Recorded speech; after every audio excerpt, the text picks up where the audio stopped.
ગુંદાનું અથાણું બનાવવું છે.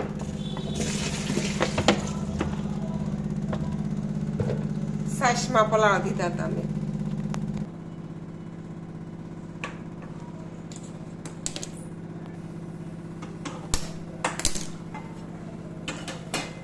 તેલ ગરમ કરવા મૂકી દીધું. હવે મસાલો અંદર નાખી દઈશું.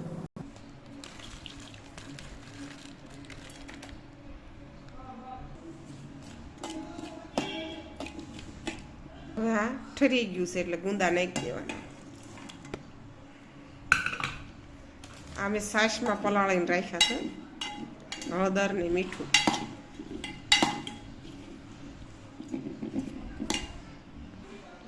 છાશમાં અને મીઠામાં પલાળેલા અને હળદર એને ગુંદા પહેલાં છાશમાં પલાળી દીધા.